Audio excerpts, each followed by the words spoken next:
Hello, candle lovers. Thank you so much for joining me today. My name is Greg, and this is all about candles. Let's get right into today's review. It is a Bath & Body Works Pumpkin Cupcake. This is last year's version, but it also did come out this year, and it is still on the floor. I like this fragrance once in a while. I didn't buy this year's version because obviously I have one left over from last year. The scent notes on here are whipped buttercream, Madagascar vanilla, pumpkin spice, and freshly baked cupcake. It's a really sweet candle. It's a really sweet, like frosting, sort of mid to high range candle. It's not super pumpkin forward. There is really no pumpkin in this. What you do have is a little bit of like pumpkin spice in the base of this candle. And then the mid-level of it is kind of like a vanilla, cakey, frosting gourmand situation. Yeah, and on the top there's sort of like a sweet, slightly plasticky vanilla. This candle definitely has a little bit of a synthetic vibe about it. I hadn't bought this candle for a really long time until last year. I smelled it in the store and I was like, I think I'm gonna give this one a try. And I mean, it's just not one of my favorite fragrances. I did end up though kind of feeling like I was in the mood for it a couple times and reaching for it more often than I thought. It's a nice, sweet, gourmand candle. Like I said, it does really border on synthetic. I know a lot of people really love this fragrance. This candle has been around for a long time. I feel like it always comes out with thick, ropey wicks and colored wax.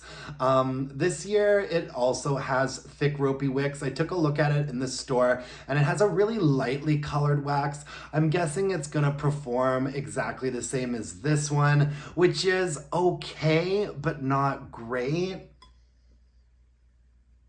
I would say that the strength and throw on this, when it was burning, like good, deep, even wax pools in the mid-range, it probably maxed out at about, maybe it got to a 7. I'd say that mostly it was about a 6.5. That's in my more open area, so I'd say that it was acceptable for strength and throw. But what is unacceptable is the way that the last bit of this candle performed.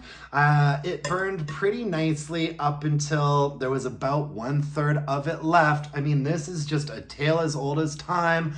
With Bath & Body Works, it really suffered at the end from itty bitty wicks and teeny tiny flames, and the fragrance did become a little bit compromised. It got a touch murky and a little bit sooty. This wax is a little bit of a darker pink color than it was originally.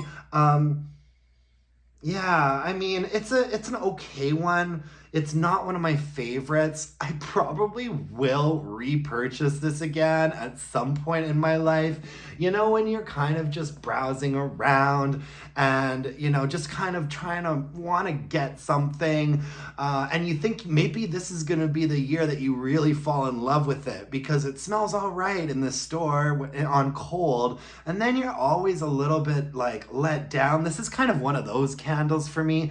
I don't love it, but I don't hate it either. But I did hate the way that the last third of this one performed. It smelled even more like plasticky and synthetic the more that it got down to the bottom here. And I wasn't invested enough in it to bother like seeing it through till the end. No candle crock, no candle lamp for this one. I just called it a day at this point, folks. You know, if you like this fragrance, that's wonderful. I don't mind it. I can't recommend this candle though. I highly suspect that this year's version will perform exactly the same because it's been pretty consistent for years. I have watched a couple reviews of this candle, but no reviews that have burned it past the halfway point. You know, and like a lot of the time what I really want to know from a review is if it's going to burn nice and cleanly all the way down to the bottom. My guess is that this year's version isn't going to be that much better. But if you do like the fragrance, you'll get a pretty decent like 2/3 of a candle out of it. All right. Well, that's all I have for you folks today. Thank you so much for joining me. I'll be back tomorrow with another video, and I love you for watching. If you could like this video, leave me a comment. What do you think about Pumpkin Cupcake? Subscribe to my channel, please. That would make my day. You can follow me on Instagram at allaboutcandles, and you can email me allaboutcandles@gmail.com. Email me your burning questions. I'll answer them in my next burning question segment. And until next time, my dear, beautiful, gorgeous candle-loving friends, let's burn some candles and bitch about it. Thanks, folks. Bye now.